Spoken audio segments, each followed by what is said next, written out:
अस्सलाम वालेकुम, आप देख रहे हैं program the review Kamran Yusuf और शहबाज राना के साथ।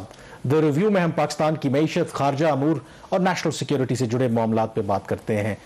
वज़ीर ख़जाना इसहाक डार हाल ही में उन्होंने अमरीका का दौरा किया और उनके इस दौरे का मकसद बुनियादी तौर पर यह था कि पाकिस्तान में जो हालिया सैलाब आए उसके नतीजे में जो वर्ल्ड बैंक है और जो इंटरनेशनल मॉनेटरी फंड है उसे किसी किस्म का रिलीफ हासिल करना। अब वो पाकिस्तान वापस आ गए हैं, तो क्या जो उनका दौरे का मकसद था वो उसमें कामयाब हुए? जिस तरह का रिलीफ वो वर्ल्ड बैंक और इंटरनेशनल मॉनेटरी फंड और फिर अमेरिका से भी लेना चाह रहे थे, क्या उनको वो ऑब्जेक्टिव जो है वो उनका अचीव हुआ और क्या पाकिस्तान के लिए वो कुछ रिलीफ लेके आए हैं? शहबाज, जो इसहाक डार साहब ने वापसी पर जो बयान दिया उसमें तो ये कह रहे हैं कि पाकिस्तान IMF से कोई रिलीफ नहीं लेगा। अब इस स्टेटमेंट का क्या मतलब है? क्या इसका ये मतलब है कि क्या IMF ने कहीं इनकार तो नहीं कर दिया कि ठीक है, हम आपके साथ हमदर्दी करते हैं कि पाकिस्तान में सैलाब आए हैं, लेकिन हमसे कोई तवक्को ना करें कि हम अपनी शराइत में कोई नरमी दिखाएंगे? मतलब अंगूर खट्टे वाली बात है। ये आपने मिसाल अच्छी दी कि अंगूर खट्टे हैं। देखिए, पाकिस्तान का जो बुनियादी मकसद था वो ये था कि जो सैलाब के बाद की सूरत हाल पैदा होगी, उसके साथ जो पॉलिटिकल एनवायरनमेंट इतनी चार्ज्ड है, अपेरेंटली तो हुकूमत ये कभी नहीं कहेगी ना कि सियासी जो माहौल है वो इतना गर्म हो गया है तो कुछ मुश्किल फैसले करना हमारे लिए बहुत मुश्किल है। तो सैलाब की ही उन्होंने एक मेन रीज़न थी कि विद इन द प्रोग्राम, बगैर प्रोग्राम को रीनिगोशिएट किए हुए जो प्रोग्राम की बड़ी शराइत है उसमें किसी तरीके से कुछ रिलीफ मिल जाए ताकि प्रोग्राम भी चलता रहे और हुकूमत को थोड़ी सी फिस्कल स्पेस भी मिल जाए खर्चा करने के लिए। वो चीज़ अपेरेंटली हुई नहीं है दौरे के अंदर। तो हमारे दो लेवल पे हमने वहाँ पे काम किया। एक वर्ल्ड बैंक के ऊपर हमारा कोशिश थी कुछ वहाँ से हमें policy loan, budget support loan मिल जाए, और दूसरा IMF से हुकूमत पाकिस्तान की कोशिश थी कि तीन बड़ी चीज़ें अगर हो जाती। एक, इनका यह ख्याल था कि जो फ्यूल कॉस्ट एडजस्टमेंट है, क्वार्टरली टैरिफ में इंक्रीज है, उसमें अगर थोड़ा सा हमें डिले मिल जाए जनवरी तक के पीरियड के लिए।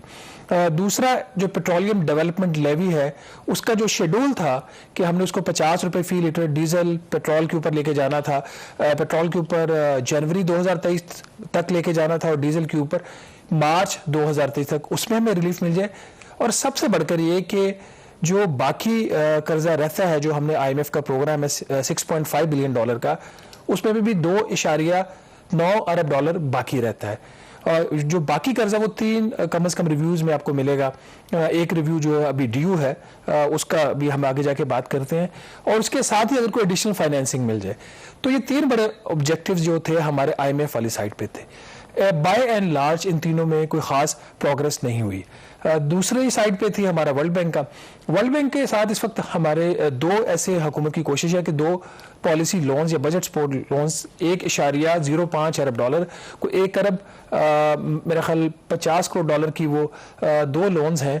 अगर वो मिल जाए, उसके साथ ही फिर जो एशिया इंफ्रास्ट्रक्चर इन्वेस्टमेंट बैंक है वहाँ से भी हमें को $45 करोड़ की डील मिल जाएगी। तो मिला के कोई तकरीबन ये $1.5 बिलियन बनता है। उसमें जो एक कर्जा है $450 मिलियन का, वो बाय एंड लार्ज मेच्योर है, लेकिन उसके अंदर भी कुछ शराइत अभी हुकूमत ने पूरी करनी है, जिसमें एक जो सबसे बड़ी शर्त है वो ये है कि चारों सूबाई हुकूमतें और वफाकी हुकूमत का जो सेल्स टैक्स का निज़ाम है इसको इकट्ठा करना और इकट्ठा करके उसका एक यूनिफॉर्म सिस्टम बना के उसको आगे लेकर चलना, और उसमें कुछ कवानीन की भी जो तब्दीली है वो करनी थी। तो ये अभी चीज़ें पेंडिंग पड़ी हुई हैं। दो सूबों में आपको पता है कि PTI की हुकूमत है, वहाँ से इतना कोऑपरेशन नहीं मिल रहा। फिर इसके साथ ही कुछ एनर्जी सेक्टर की रिफॉर्म्स थी। तो वर्ल्ड बैंक से ओवरऑल तो हमारे मामला ठीक रहे हैं बाय एंड लार्ज। कुछ वर्ल्ड बैंक ने इंडिकेशन की है सॉफ्ट होने की। वर्ल्ड बैंक के प्रेसिडेंट से भी मुलाकात होगी, वज़ीर ख़जाना की डेविड मैलपास उनका नाम है, उनके साथ। तो उसमें एक दो चीज़ों पर उनका एतराज़ था, बाकी बाय एंड लार्ज चीज़ें वर्ल्ड बैंक वाली साइड पर चली हैं। IMF के ऊपर कुछ मेजर प्रोग्रेस जो है वो पाकिस्तान की नहीं हुई, बल्कि IMF की मैनेजिंग डायरेक्टर जो है उनके साथ डार साहब की मुलाकात नहीं हो सकी। पाकिस्तान की कोशिश थी कि MD से मुलाकात हो जाए, डेप्यूटी मैनेजिंग डायरेक्टर से ज़रूर मुलाकात हुई है। उनके director for central Asia and middle east department जो है जिहाद, उनके साथ भी डार साहब की मुलाकात हुई है। जो DMD की मुलाकात थी वो बाय एंड लार्ज ठीक थी, पर जो डायरेक्टर जिहाद है उनके साथ जो मुलाकात थी वो एज सच ठीक नहीं थी। उसमें जो पाकिस्तान कंसेशन मांग रहा था वो कंसेशन हमें नहीं मिली, और वहां से पैगाम ये है कि आपको इंप्लीमेंट करना है प्रोग्राम को, आप इसी कोर्स पे अगर रहना चाहते हैं तो आपको ये सारे काम करने हैं। इसका मतलब ये हुआ कि जाहिर है कि जब इसहाक डार साहब आए हैं तो कुछ तो इंटरनेशनल मार्केट में तेल की कीमतें कम हुई, कुछ उन्होंने जो वो एक्सपर्ट हैं कुछ अपना जुगाड़ लगाया, कुछ किसी हद तक लोगों को रिलीफ दिया। अब अगर IMF, हिसाक डार साहब तो कह रहे हैं हम उनसे रिलीफ ले नहीं रहे और आप कह रहे हैं कि वो रिलीफ आपको दे भी नहीं रहे, तो जो हमने पेट्रोलियम लेवी और फिर जो पेट्रोलियम की मसनूआत पर मजीद जो सेल्स टैक्स है उसमें इजाफा करना है और फिर उसके साथ साथ बिजली की कीमतों में भी इजाफा करना है, तो इसका मतलब ये हुआ कि आइंदा आने वाले हफ्तों में पाकिस्तानी अवाम को एक और बड़ा टीका लग सकता है। इसका मतलब है, देखिए टीका लग चुका है, आपको महसूस नहीं हुआ। टीका इस तरीके से लगा है कि 1 अक्टूबर को आदी हो गए हम। हाँ, टीके इतने लगे हैं कि महसूस नहीं होता। दो चीज होती है ना, एक आपका राइट होता है, ठीक है, और कुछ अगर एक पेंसिल है, अगर आपको ये 10 रुपए की मिल रही है और मार्केट में ये सस्ती होगी 6 रुपए की होगी, फिर भी आपको 10 रुपए की मिले तो आपको महसूस नहीं हो रहा कि आप 10 रुपए पे कर रहे हैं, लेकिन आप 4 रुपए इसके ऊपर एक्स्ट्रा पे करें। अब हमारे साथ यही हुआ 15 अक्टूबर को। 1 अक्टूबर को डार साहब ने तेल की कीमतों में कमी कर दी। वो ड्यू थी 12 रुपए की, तकरीबन 12 से 13 रुपए फी लीटर। एक पेंडिंग इसलिए भी था, एक्सपेक्टेड भी था कि डार साहब अब वापस आएंगे तो थोड़ा सा डिफरेंट करेंगे जो मिफ्ता इस्माइल कर रहे थे। उसके दौरान वो कीमतें कम करने के लिए उन्होंने जो पेट्रोलियम लेवी का जो रेट था वो उन्होंने कम करके कर दिया कोई 32 रुपए कुछ पैसे फी लीटर पेट्रोल के ऊपर। अब जब जिहाद साहब से इनकी मुलाकात हुई वहां पे, तो उन्होंने कहा भैया आप लोग क्या कर रहे हैं, आप लोगों ने जो चीजें कमिट की हुई हैं जिसका सलाब से कुछ लेना देना नहीं है वो आप क्यों नहीं कर रहे। तो फिर ये उन्हीं दिनों ये वहां पे थे वॉशिंगटन में, फिर वहां से वहीं पे उन्होंने फैसला किया कि पेट्रोलियम लेवी का जो रेट है पेट्रोल के ऊपर वो अब हो गया है तकरीबन 47 रुपए कुछ पैसे, बट तकरीबन 48 रुपए फी लीटर पेट्रोल के ऊपर हमने लेवी कर दी है। वजीर खजाना साहब ने ये कैसे की है, कोई इनको 15 रुपए फी लीटर पेट्रोल की कीमत में कमी की एक रिकमेंडेशन थी। बजाय इसको 15 रुपए कम करने के उन्होंने जो पहले जो टैक्स था वो जो कि 40 रुपए फी लीटर होना चाहिए था आगे जाके, वो अभी सही उन्होंने 48 रुपए कर दिया है। अब हम तकरीबन 2.5 रुपए फी लीटर कम है जो हमने 1 जनवरी को चीज अचीव करनी तो अभी कर, लेकिन इसके साथ ही डीजल के ऊपर उन्होंने फिर फर्दर लेवी को कम किया है और उसके रेट्स को अनचेंज रखने के लिए, क्योंकि वहां से जो इन्होंने कमी की डीजल के ऊपर वो पेट्रोल पे इंक्रीज कर दी। इफेक्टिवली 55 रुपए फी लीटर इस वक्त जो हमारा IMF के साथ मुआहदा है, दोनों मसनूआत को मिला के 55 रुपए फी लीटर पेट्रोलियम लेवी होनी चाहिए। वो हम अभी भी 55 ही ले रहे हैं, लेकिन उसमें जो पेट्रोल के सारिफीन है उनका गला ज्यादा घोंटा जा रहा है और ये गलत है। ये पाकिस्तान के अंदर की रीत बन चुकी है कि बिजली चोरी कहीं और होती है और जो पहले ही कंज्यूमर पे करते हैं उनके ऊपर बोझ डाल दिया जाता है। तो ये वो सारी चीजें जिसकी वजह से मैं कह रहा हूं कि बार बार वैसे वो जो नाम है इनका इंटरेस्टिंग है, जिहाद कह रहे थे, तो ये जो हमारे कुछ जिहादी थे उसकी वजह से हम फैटफ की ग्रे लिस्ट में गए, तो उधर से हमने थोड़ी कोई रिलीफ मिला है, तो इधर से जिहाद साहब जो है वो लगता है कि हमें जिहाद ने हमारे साथ जिहाद किया है, मीटिंग अमेरिकेबल थी बट उसके अंदर उन्होंने बड़ा स्लाइड। आप देखिए अगर ये जो चीजें अब आप बता रहे हैं, देखें गालिबन मेरे ख्याल में मंडे को ही जो ये जो सैलाब का मामला है उसमें जो रिकंस्ट्रक्शन और रिहेबिलिटेशन का फेज है उसका लॉन्च होने जा रहा है और फॉर्मली वो रिपोर्ट भी लॉन्च करेंगे कि हमें कितने नुकसानात हुए हैं। और इसमें ज़ाहिर है कि वर्ल्ड बैंक ने हमारी मदद की है, जो भी हम तखमीना या जो लॉसेज हुए हैं उसमें कर रहे हैं। तो क्या ये चीज़ें फिगर नहीं हो रही कि क्योंकि अगर तो पाकिस्तान खुद से कहे कि देखें जी हमें इतने नुकसानात हुए, अगर वर्ल्ड बैंक भी वो इंडोर्स कर रहा है कि कोई शायद 32 अरब डॉलर के करीब हमें नुकसानात हुए हैं सैलाब की वजह से, तो डोंट यू थिंक कि जो इंटरनेशनल फाइनेंशियल इंस्टीट्यूशन है थोड़ा सा सिंपैथेटिक तो होना चाहिए, एक जेन्युइन रीजन भी है। देखिए हमदर्दी जरूर है, लेकिन वो जो हमदर्दी वो डॉलर्स में ट्रांसलेट नहीं हो रही। यही सवाल जो आपने मेरे से पूछा वो मैंने किसी गवर्नमेंट ऑफिशियल से पूछा, उनका आगे से जवाब ये था कि पाकिस्तान यूक्रेन नहीं है। ठीक है, यूक्रेन के अंदर भी इवन के यूएस ने जो कमिटमेंट्स किए हैं, जो बरतानिया ने किए हैं, बाकी यूरोपियन ममालिक ने किए हैं, वो भी अपनी कमिटमेंट्स को पूरा नहीं कर। बल्कि आपने यूक्रेन का नाम लिया, मैं एक फिगर वो आ भी रहा था कि कोई 16 अरब डॉलर की कमिटमेंट्स हुई थी अमेरिका ने और जो बाकी यूरोपियन ममालिक, क्योंकि वहां पे उनके डायरेक्ट स्टेक्स है ना इन्वॉल्व हैं, तो अभी तक उसमें से 16% जब से ये वहां पे मामला शुरू हुआ कि जो उन्होंने हथियार और बाकी चीजें प्रोवाइड करनी थी, 16 अरब डॉलर में से अभी तक सिर्फ 16% जो है मटीरियलाइज हुआ। यूक्रेन जो यूरोप का सबसे इंपॉर्टेंट इशू है और अमेरिका के लिए बहुत इंपॉर्टेंट है, अगर वहां पर वो इस तरीके से मदद कर रहे हैं तो ये हमारे लिए हमारा ये ख्याल है कि हमारे पॉलिसी मेकर्स, प्राइम मिनिस्टर का और बाकी लोगों का, कि सिर्फ पाकिस्तान ही दुनिया का वाहिद मुल्क है जो इस वक्त किसी किस्म की आफत का शिकार है। पूरी दुनिया इस वक्त आफत की शिकार है। हमने पिछले प्रोग्राम में वर्ल्ड इकोनॉमिक आउटलुक जो रिपोर्ट थी IMF की, उसका बड़ा तफसीली जिक्र किया कि उसमें दुनिया को क्या पैगाम दिए गए और पाकिस्तान के लिए वही पैगाम है। अगर इसको समअप कर लेना डार साहब के विजिट को, तो नाज़रीन 3-4 जो बड़े पैगाम हमें वॉशिंगटन से मिले वो ये थे कि आपने जीएसटी रिफॉर्म्स कमिट किए हैं, आपने करनी है। आपने क्वार्टरली टैरिफ पाकिस्तान ने कमिट किया हुआ है, आपको इंक्रीज करना है। पाकिस्तान को फ्लेक्सिबल एक्सचेंज रेट को इंप्लीमेंट करना है, इसमें किसी किस्म की कोई रद्दोबदल नहीं हो सकती। पाकिस्तान को टाइट मॉनेटरी पॉलिसी जो है वो जारी रखनी है, मतलब ये कि शरह सूद आप कम नहीं कर सकते बल्कि शायद बढ़ाना पड़े अगर जरूरत पड़े तो। और पाकिस्तान को टाइट फिस्कल पॉलिसी पे अमल दरामद जारी रखना अगर पाकिस्तान आईएमएफ के प्रोग्राम में रहना चाहता है, और अगर पाकिस्तान जो है वो वर्ल्ड बैंक से भी मजीद कर्जे लेना चाह रहा है। ये वो सारी सूरत हाल है जिसके अंदर डार साहब का जो दौरा था वो हुआ। अब मसला एक और भी था, एक डार साहब ऐसे वक्त में वाशिंगटन गए जब यहाँ पे कमांड की चेंज थी। मिफ्ता इस्माइल साहब फाइनेंस मिनिस्टर थे, फिर सडनली डार साहब को वो चेंजेस हुई और उनको जाना पड़ा। और कुछ ऐसी जो मुलाकातें पाकिस्तान के वजीर खजाना को करनी थी, इसहाक डार साहब या मिफ्ता इस्माइल, वो भी मुलाकातें वहां पे वाशिंगटन में नहीं हो सकी। जिसमें सबसे अहम मुलाकात जो थी आईएमएफ की मैनेजिंग डायरेक्टर से हमारी बायलैटरल डार साहब की मुलाकात नहीं हुई। पाकिस्तान की कोशिश थी कि हो जाए, लेकिन एक वहां पे एक मल्टीलैटरल फोरम होता है जिसमें मिडिल ईस्ट, नॉर्थ अफ्रीका और पाकिस्तान के जो फाइनेंस मिनिस्टर्स हैं वो उसमें पार्टिसिपेट करते हैं। वहां पे जरूर उनका एक्सचेंज हुआ व्यूज का, बट बायलैटरल हमें वहां पे मुलाकात नहीं हुई। फिर जो एडमिनिस्ट्रेटर हैं यूनाइटेड स्टेट की जो एजेंसी है फॉर इंटरनेशनल एड, उनके साथ हमने मुलाकात रिक्वेस्ट की थी, हमें मुलाकात नहीं मिली। इसके साथ ही पाकिस्तान की जो चीन, कतर और सऊदी अरब के वज़राए खजाने, उनके साथ मुलाकात नहीं हो सकी। एक और जो डार साहब ने जाने से पहले स्टेटमेंट दी थी कि आईएमएफ का जायजा मिशन पाकिस्तान आएगा टेंटेटिवली 26 अक्टूबर को।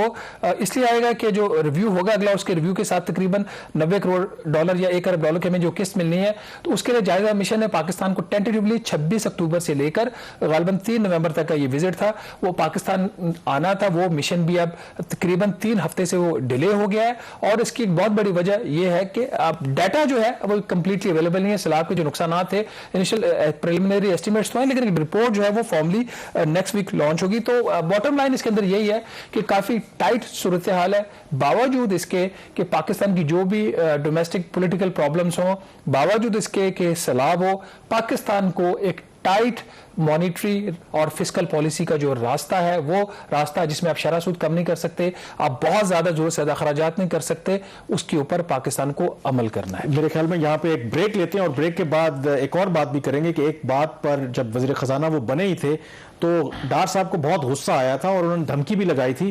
किसको धमकी लगाई थी कि क्यों पाकिस्तान को कंसल्ट किए बगैर आपने ये स्टेप लिया है?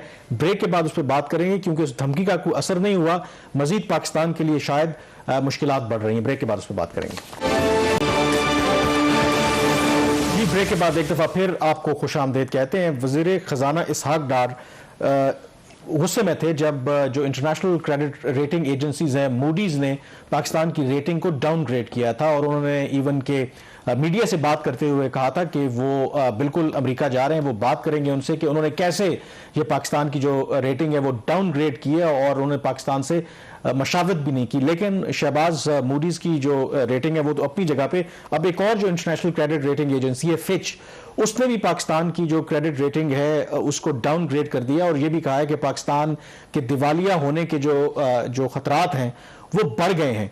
तो ब्रेक से पहले आप तस्करा कर रहे थे कि जो बाकी ऑब्जेक्टिव्स हैं वो कितने अचीव हुए, नहीं अचीव हुए।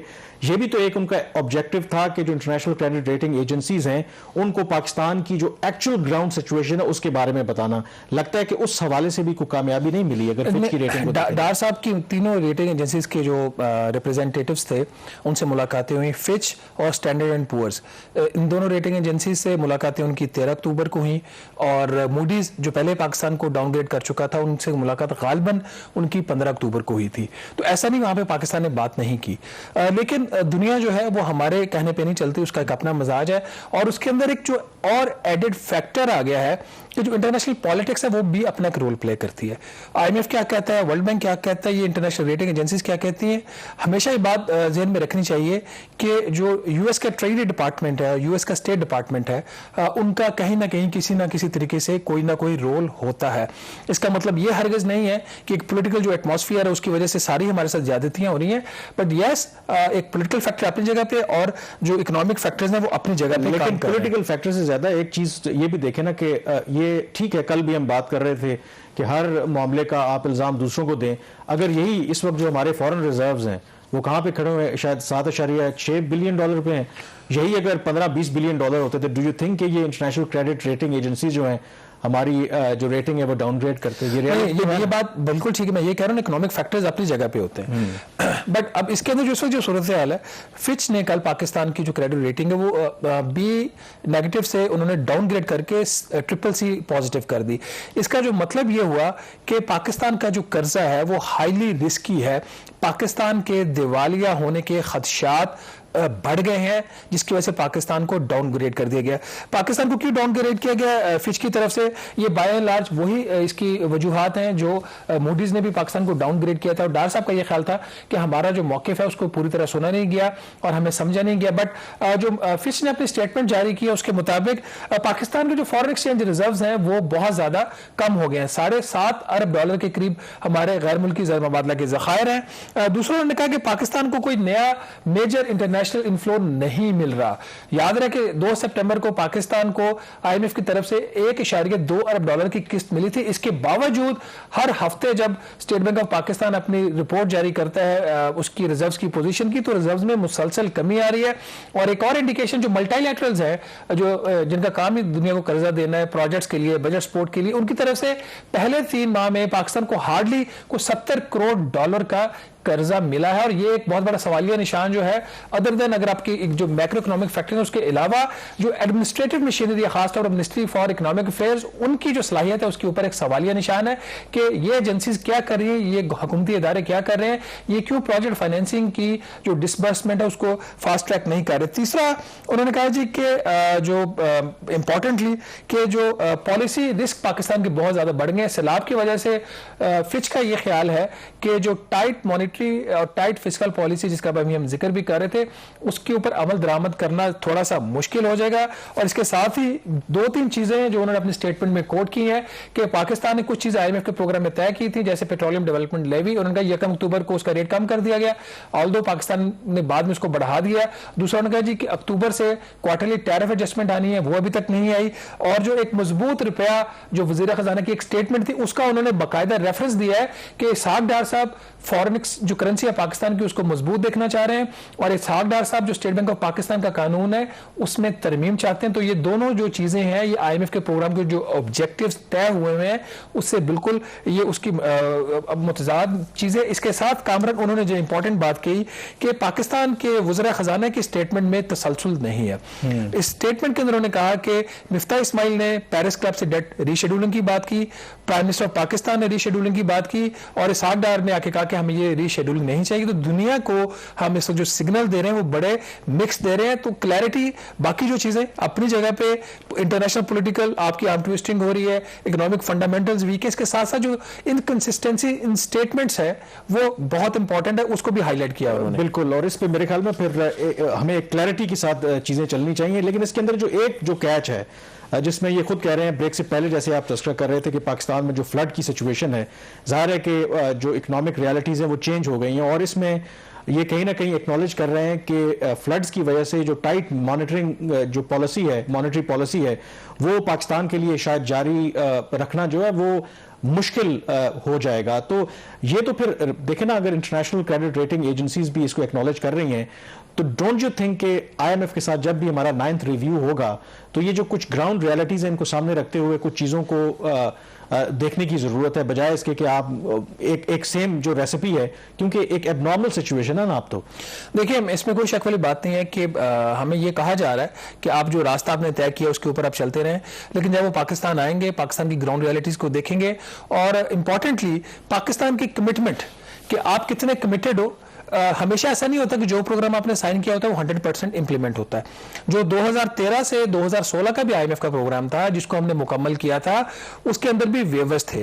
तो वेवर्स आपको हमेशा मिलते हैं। देखते वो क्या है कि क्या पाकिस्तान कमिटेड है, क्या पाकिस्तान की जो पॉलिसीज है उसमें क्लैरिटी है।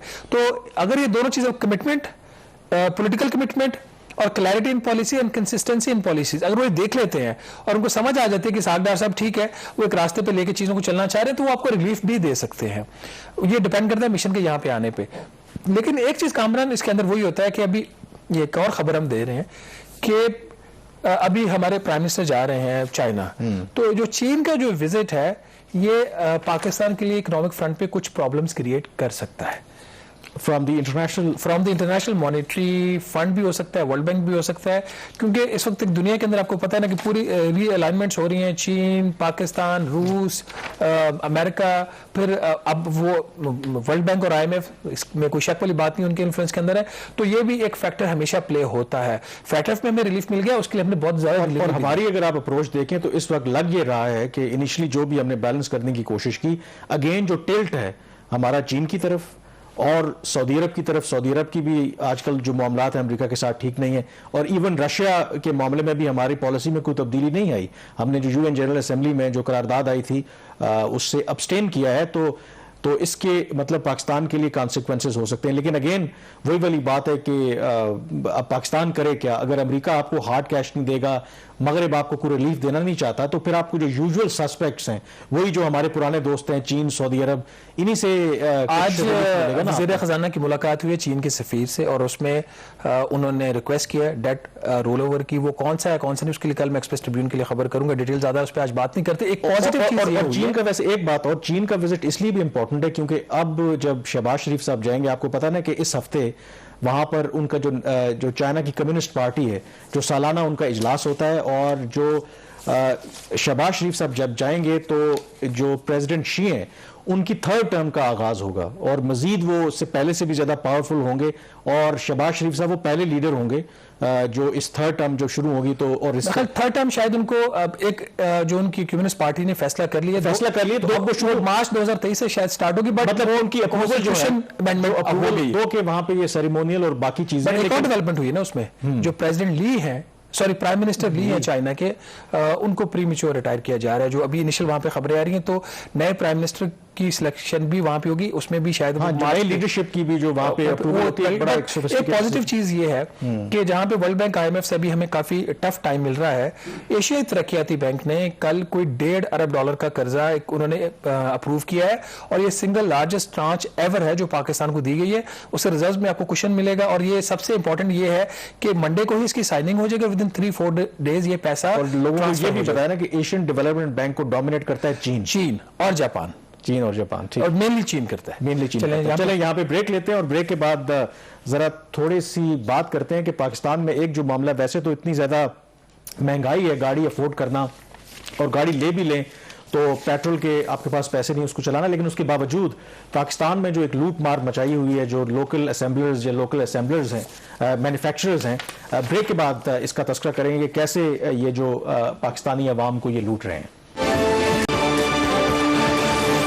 ब्रेक के बाद एक दफा फिर आपको खुशामदीद कहते हैं। गाड़ी लग्जरी भी है और गाड़ी पाकिस्तान के अंदर मजबूरी भी है, लेकिन हालिया सालों में अगर आप देखें, कम से कम गुज़श्ता 4-5 साल में, एक तो जो रुपए की कदर में मुसलसल कमी हुई डॉलर के मुकाबले में, और दूसरी वजूहात की बिना पर गाड़ियों की जो कीमतें हैं वो आसमान से बातें कर रही हैं। और एक जो मुतवसत तबके का आदमी है, वो अगर फैमिली सोचना भी चाहे कि वो गाड़ी, एक छोटी गाड़ी खरीदना भी चाहे, तो शायद उसके लिए ये नामुमकिन होता जा रहा है। और आज जो हम प्रोग्राम में डिस्कस करेंगे कि कैसे पाकिस्तान में तो सार्फिन का तो ख्याल रखा नहीं जाता, ज़्यादातर होता यही है कि जो इस तरह के जो कारोबारी तबका है उनके इंटरेस्ट को ही प्रोटेक्ट किया जाता है। और इसी सिलसिले में शहबाज जो पब्लिक अकाउंट्स कमेटी का इस हफ्ते इजलास हुआ, और जो उसमें होशरुबा इंकिशाफ हुआ कि कैसे जो हमारी हुकूमत है, जो लोकल असेंबलर्स हैं, क्योंकि हमारे यहाँ अगर मैन्युफैक्चरिंग हो रही होती तो फिर इतने मसाइल का सामना ना करना पड़ता, जो लोकल असेंबलर्स को प्रोटेक्शन देने के लिए कैसे जो इम्पोर्टेड जो गाड़ियाँ, अगर गाड़ी आप इम्पोर्ट करते हैं उसमें जो लोकल गाड़ियों के मुकाबले में 500% ज़्यादा टैक्स हैं। तो ये जो कमेटी में बैठे अरकान थे, क्या उनके लिए भी ये बहुत बड़ा इंकिशाफ था? ये ना सिर्फ कमेटी मेंबरान के लिए इंकिशाफ था, बल्कि जो कुछ मिनिस्ट्री ऑफ इंडस्ट्री के जो लोग थे वहां पे बैठे, उनके लिए भी इंकिशाफ था। Can you imagine that? ये जो नंबर दिया गया वहां पे कि तो नंबर ये आया कहां से कि इंडस्ट्री के बैठे लोग अगर उनको भी इस चीज के बारे में नहीं पता? ये जो वहां पे स्पेशल सेक्रेटरी कॉमर्स थे, उन्होंने ये नंबर वहां पे दिया कि जो अभी हुकूमत ने, आपको पता है कि रेगुलेटरी ड्यूटीज और एडिशनल ड्यूटीज लगाई हैं, उन्होंने कहा जी कि ये ड्यूटीज लगाने से पहले जो इनको इफेक्टिव जो प्रोटेक्शन थी 100% से लेकर 390% थी, और ड्यूटीज लगाने के बाद ये बढ़कर अब 241% से लेकर 500% तकरीबन प्रोटेक्शन है। ये होता कैसे, इसको थोड़ा सा जरा सिंप्लीफाई कर देते हैं कि मतलब क्या है। नाज़रीन, आमतौर पर दुनिया में जो लोकल इंडस्ट्री है उसको इनकरेज किया जाता है और जो इंपोर्ट्स होती है उसको डिस्करेज किया जाता है, लेकिन ये वहां पे होता है जब आपकी सप्लाई जो है वो लोकल से पूरी हो रही है, आपकी क्वालिटी भी अच्छी हो। लेकिन over a period of last almost 40 years Pakistan में नाजायज एक बिल किस्म की एक प्रोटेक्शन जो है हमारे जो 3 कार असेंबलर्स थे उनको दी जा रही है, और अब 12 लोग इसकी कंप्लेन कर रहे थे लेकिन कोई असर नहीं हो रहा था। आमतौर पर ख्याल यही था कि इनके ऊपर इनको प्रोटेक्शन देने के लिए जो बाहर से गाड़ियां आ रही हैं उसके ऊपर कुछ 100 से 200% के दरमियान उन्होंने ड्यूटीज लगाई हुई हैं, लेकिन जो एक्चुअल नंबर्स हैं वो तो बहुत अलार्मिंग है। और खास तौर पर जिस तरीके से ये प्रोटेक्शन दी गई और उसके बदले में ना आपको पूरी पेमेंट करने के बावजूद इज्जत से गाड़ी मिलती है, आप सिफारिश ढूंढते हैं, ना आपको क्वालिटी मिलती है और ना टाइमली डिलीवरी मिलती है। तो ये हो कैसे रहा है, ये कैसे प्रोटेक्शन देते हैं? मुख्तलिफ किस्म के जो टैक्सेस हैं वो गाड़ियों के ऊपर लगाए जाते हैं। अब इसमें इंटरेस्टिंग बात जो समझने वाली है, टैक्सेस लगाए कैसे जाते हैं, क्योंकि on the face of it जब आप देखते हैं चार्ट कि किसके ऊपर कितना टैक्स है वो तो आप कैलकुलेट कर लेंगे 100-150% बनता है, तो ये 500% नंबर कैसे आ गया? होता है ये कि अगर आपकी $1 लाख की जो गाड़ी आप इंपोर्ट करते हैं उसके ऊपर सबसे पहले कस्टम ड्यूटी लगती है उसकी वैल्यू के ऊपर, फिर एडिशनल कस्टम ड्यूटी लगती है, फिर फेडरल एक्साइज ड्यूटी लगती है, फिर रेगुलेटरी ड्यूटी लगती है। ये जब तमाम ये ड्यूटीज लग जाती हैं प्राइस के ऊपर तो उसके ऊपर ये लगा देते हैं 17% GST। अच्छा, अब $1 लाख की गाड़ी आ गई, उसके ऊपर ये ड्यूटीज लगा के उसकी प्राइस लेट से हो जाती है $1.5 लाख। अब जो उसके ऊपर 17% GST $1.5 लाख के ऊपर लगेगा और उसके ऊपर एक एडिशनल सेल्स टैक्स लगेगा 3%। अच्छा, अब यहां पे बात खत्म नहीं होती, उसके बाद आप मिसाल के तौर पर उस गाड़ी की कीमत हो जाती है आपकी $1,75,000। वो जो $1,75,000 है जिसमें $75,000 सिर्फ टैक्सेस और ड्यूटीज के हैं, उसके ऊपर 5-5.5% इनकम टैक्स लग जाता है। मतलब अब टैक्स के ऊपर टैक्स के ऊपर टैक्स आप दे के उस गाड़ी को इतना महंगा कर दिया जाता है कि वो किसी के लिए मंगवाना अफोर्डेबल ही नहीं है। और मखसूस कंपनीज, 3 कंपनीज थी पहले, अब शायद 12 हो गई हैं और उनकी भी अभी प्रोटेक्शन पूरी नहीं है, लाइन में आई, तो उनको फायदा दिया जाता है। उसका रिजल्ट क्या निकलता है? इसका रिजल्ट ये निकलता है कि 660 सीसी की जब गाड़ी आप लेने जाते हैं, इंपोर्टेड गाड़ी, उसके ऊपर जो प्रोटेक्शन है लोकल कार असेंबलर्स को वो 232%। 660 सीसी गाड़ी वो कोई अमीर बंदा इस्तेमाल नहीं करता, वो 232% एक्सपेंसिव इसलिए कर दी गई कि आपको जो गाड़ी यहां से मिलती है फ्रैंकली अगर उसको साइकिल भी आके लग जाए या शायद अगर कोई मुर्गा बड़ी स्पीड में गली में जा रहा हो अगर हिट करे तो आपके शायद बम्पर भी टूट जाए, तो इस किस्म की आपको क्वालिटी की जो गाड़ी मिलती है इसलिए कि आपको 232% महंगी इंपोर्टेड गाड़ी लेने पे मजबूर किया जाता है। या फिर ये ले लो जो बिल्कुल इसकी लो क्वालिटी की कार है 1000 सीसी, अगेन आपकी मिडिल इनकम ग्रुप की यूज की गाड़ी है, 250% तकरीबन एक्सपेंसिव है। बाकी कैटेगरीज के ऊपर आप चलते जाए, हाईएस्ट जो कैटेगरी है 2500 सीसी की अमीर लोग इस्तेमाल करते हैं, उसके ऊपर जो प्रोटेक्शन है वो तकरीबन 494%। तो ये मेरे ख्याल में ये जुल्म है। और इन प्रिंसिपल जैसे आप कह रहे हैं ना कि पूरी दुनिया में पर्पस क्या होता है कि आप इंपोर्ट को डिस्करेज करते हैं, तो आपकी लोकल इंडस्ट्री को इस तरह से प्रोटेक्ट करें कि वो तो ज़ाहिर है कि एक एम्प्लॉयमेंट क्रिएट हो और दूसरा जो सार्फिन को उसका फायदा हो। मतलब भारत के अंदर भी डेफिनेटली वहां पे गाड़ी इंपोर्ट करना बहुत मुश्किल काम है, लेकिन उनकी लोकल इंडस्ट्री जो है वो कार वहां पे जो मैन्युफैक्चर होती है वो इतनी फ्लरिश कर रही है कि वहां पर इस तरह के इश्यूज नहीं है। वहां पे जो भी गाड़ियां बनती हैं वो विद इन रीच हैं। हमारे यहाँ अगर फर्ज करें कि आप आज किसी शोरूम में गाड़ी लेने जाते हैं, चलें उसी दिन आपको ना मिले, within 1 week, within 1 month भी चलें एक्सेप्टेबल है कि गाड़ी, लेकिन यहाँ पे एक साल आपको इंतजार करना पड़ता है। और ये जो पब्लिक अकाउंट्स कमेटी में जो फिगर्स दिए गए हैं कि लास्ट जो जून जो माली साल कंक्लूड हुआ उसमें इन गाड़ियां जो बनाने वाले जो असेंबलर्स हैं इन्होंने अवाम से एडवांस में 217 अरब रुपए ले रखे थे, 217 अरब रुपए, और गाड़ियों को वो नहीं दे रहे। तो मेरे ख्याल में एटलीस्ट फॉर वंस, ठीक है मे बी आपकी मैशत को कुछ नुकसान हो या आप जो भी वो बहाना बनाएं, एक दफा इनको सबक सिखाने के लिए मुझे लगता है कि कुछ अरसे के लिए इंपोर्ट खोल देनी चाहिए ताकि इनको पता चले या तो ये कंपीट करेंगे या फिर मार्केट से निकल जाएंगे एकदम से। ये असल में देखें ना, आपने उसकी बात की कि डिलीवरी टाइम की 100% आप एडवांस पेमेंट कर देते हो 100%, उसके बाद भी 6-6 माह आपको गाड़ी नहीं मिलती, सिफारिश ढूंढना पड़ती है। इनके जो रूल्स हैं उसके मुताबिक 20% एडवांस लेना पड़ता है और 20% एडवांस के बाद इनको 2 माह में गाड़ी देनी होती है। और जो आज इन्होंने पीएसई को इस हफ्ते बताया, 3 बड़ी कंपनी जो पार्क सुजुकी है उसने जो लिख के दिया कि डिलीवरी टाइम कितना, वो 2 माह से 5 माह का डिलीवरी टाइम बता रहे हैं। आप मुझे बताइए आपको 5 माह में गाड़ी मिल जाती है? कुछ ऐसे ब्रांड्स होंगे वेरिएंट जिनकी बहुत ज्यादा मांग नहीं होगी, शायद आपको 3-4 माह में मिल जाए। कौन सी सुजुकी की गाड़ी आपको उसके अंदर मिलती है विद इन जो टाइम इन्होंने बताया हुआ है? वैसे होना कितना चाहिए, अगर आपने 20% एडवांस लिया है तो 2 माह के अंदर गाड़ी देनी है। ये 2 से 5 माह खुद लिख के दिया हुआ है। जो टोयोटा की गाड़ियां इंडस मोटर्स की, उसके अंदर जो उन्होंने लिख के टाइम दिया हुआ वो 4 माह से 7 माह का पीरियड इन्होंने लिख के दिया हुआ है। और वहां पे कमेटी के अंदर लोग मौजूद थे जो कह रहे थे कि जी 13 माह हो गए हैं, 14 माह हो गए हैं, और जब डिले हो जाता है, कीमत बढ़ती है, तो आपको इजाफी प्राइस भी पे करना पड़ती है, बावजूद इसके कि आपने कॉन्ट्रैक्ट साइन किया होता है। और आपको मजबूर इसलिए किया जाता है कि आपकी जो प्रोडक्शन है वो इतनी लो रखी जाती है। हिस्टोरिकली वहां पे एक नंबर दिया गया कि जितनी भी प्रोडक्शन कैपेसिटी है उसका 40-50% ये चलाते ही नहीं है, क्योंकि डिमांड कम होगी, डिमांड ज्यादा है, सप्लाई कम होगी, तो ओन मिलता है। और कहते हैं जी हम नहीं लेते, डीलर्स लेते हैं। कि डीलर्स ओन लेते हैं तो फिर आप प्रोडक्शन 100% क्यों नहीं करते पीछे से, आपकी जो कैपेसिटी है। इसी तरह जो तीसरी बड़ी कंपनी है जो होंडा एटलस है, उन्होंने जो लिख के दिया हुआ है कि हम 4 माह से लेके 1 साल तक गाड़ी डिलीवर करते हैं। 1 साल का उनका जो लेटेस्ट उनका वर्जन आया इसका होंडा सिविक का, उसका उन्होंने डिलीवरी टाइम 1 साल दिया हुआ है। दुनिया के किस मुल्क में आजकल के दौर में, और टैक्स कितना देते हैं, इस पर मेरे कंक्लूड कर देते हैं। जो टोटल टैक्सेस जितनी भी कंपनी से प्रोडक्शन पाकिस्तान में कर रही हैं, उन्होंने 256 अरब रुपए का टैक्स दिया 2021-22 का साल जो 30 जून को खत्म हुआ। नाज़रीन, इसमें इनकम टैक्स कितना था? सिर्फ 13.4 अरब। 256 अरब में से सिर्फ 13.4 अरब इनकम टैक्स था, जो कि टोटल टैक्स जो इनसे इकट्ठा होता है गाड़ियों से, मुख्तलिफ जो टैक्सेस हैं उसकी मद में, उसका सिर्फ 5.2%, और इसमें इंपोर्टेड टैक्सेस जो गाड़ियां आती है उसके भी टैक्सेस शामिल हैं। चलें, लेट्स सी, इसमें काश कोई ऐसी गवर्नमेंट आए कि जो सार्फिन का भी ख्याल रखे।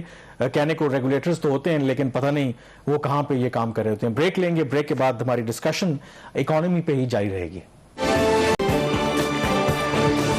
जी, ब्रेक के बाद एक दफ़ा फिर आपको खुशामदीद कहते हैं। जिस तरह से पाकिस्तान को मुआशी चैलेंजेस दरपेश हैं, तो अब हुकूमत ने फैसला किया है कि जो तरक्याती बजट है या तरक्याती प्रोग्राम है जो स्पेंडिंग करते हैं, उसको एक जगह पे जाके मुंजमद कर दिया जाए। तो ये शहबाज क्या स्टोरी है, पिछले हफ्ते भी हम डिस्कशन कर रहे थे। एक तरफ ज़ाहिर है कि जो इस तरह के तरक्याती प्रोग्राम होते हैं वो आपकी डेवलपमेंट के लिए भी ज़रूरी है, उससे एम्प्लॉयमेंट भी होती है। तो ये रिफ्लेक्ट कर रहा है कि अगेन पैसे हमारे पास नहीं है। 2 केस पे भी डिबेट हो सकती है कि पैसे किसके लिए नहीं है। हाँ, ये बात है कि पैसे किसके लिए नहीं है। 728 अरब रुपए के साल का पब्लिक सेक्टर डेवलपमेंट प्रोग्राम था, और पिछले हफ्ते हमने ये बताया कि पहले 3 माह में सिर्फ 48 अरब रुपया, ये टोटल बजट का हार्डली 6.5% खर्च हुआ था।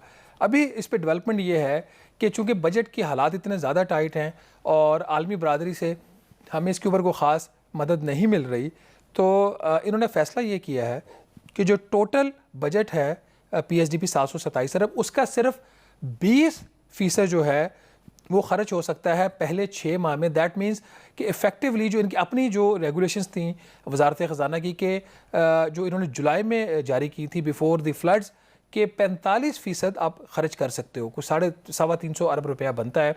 अब बजाय के 45% उसके खर्च करने के, उसको भी इन्होंने कैप कर दिया है 20% के ऊपर। बट इसके अंदर जो कैच है कि जो 20% है ये ओवरऑल आपको लग रहा है एक स्पेशल, इन्होंने एक एक्सक्लूजन क्रिएट किया है जो पार्लियामेंटेरियंस की स्कीम्स हैं, कि जो पार्लियामेंटेरियंस की स्कीम्स हैं उनके लिए आप 100% जो बजट है वो खर्च कर सकते हैं। नाज़रीन, ना सिर्फ ये कि जो उनका पहला 70 अरब का बजट था, हमने पिछले प्रोग्राम में आपको बताया कि उसको बढ़ाने की बात हो रही है 19 अरब रुपए की, उसको 87 बिलियन करना था। इसी हफ्ते काबीना ने उसको 87 बिलियन करने की मंजूरी दे दी है। और ये पैसा किन स्कीमों पे खर्च हो रहा है, आपको अंदाज़ा हो जाएगा कि पाकिस्तान की तरक्की के लिए खर्च हो रहा है, या 50 करोड़ रुपया हर जो MNA की कॉन्स्टिट्यूंसी वहाँ पे दे के अगले इलेक्शंस को इन्फ्लुएंस करने की कोशिश हो रही है। ये स्कीमें education, health, clean drinking water, इसके अलावा छोटे मोटे रोड्स, प्रोविंशियल नेचर के सैनिटेशन, ग्रेव यार्ड्स जो कब्रिस्तान भी बनते हैं, पब्लिक पार्क्स। अब ये वो तमाम शोबे हैं जो आइनी तौर पर सूबाई मामलात हैं। तो एक तरफ तो हुकूमत कहती है हम दिवालिया होने जा रहे हैं, हमारे पास पैसा नहीं है और इस किस्म की स्कीमों के लिए पैसा दिया जा रहा है। दो ऐसे सेक्टर्स हैं जो वफाकी हुकूमत की जिम्मेदारी और वो इसमें शामिल हैं, बिजली और गैस की स्कीमें। बिजली और गैस वफाकी हुकूमत का सब्जेक्ट है, उसके लिए पैसा दिया जा सकता है, लेकिन इवेंचुअली जिस तरीके से ये बंदर बांट हो रही है, लग नहीं रहा कि पाकिस्तान में किसी किस्म का कोई इकोनॉमिक क्राइसिस है। अभी भी 12 हम एक बात करते हैं कि अगर ब्यूरोक्रेसी ने 150% एग्जेक्टिव अलाउंस लेना हो तो पाकिस्तान में कोई इकोनॉमिक क्राइसिस नहीं है। अगर प्राइम मिनिस्टर ऑफ पाकिस्तान ने 50 करोड़ रुपया फी MNA, जो उनके 174 उनके अपने वोटर्स थे जिन्होंने उनको वज़ीर-ए-आज़म असेंबली में बनवाया, उनके लिए अगर आपने पैसा देना है 87 अरब रुपया, और उसमें भी आप कह रहे हैं कि सारा पैसा आप 6 माह में खर्च कर दो, तो कोई पाकिस्तान के अंदर इकोनॉमिक क्राइसिस नहीं है।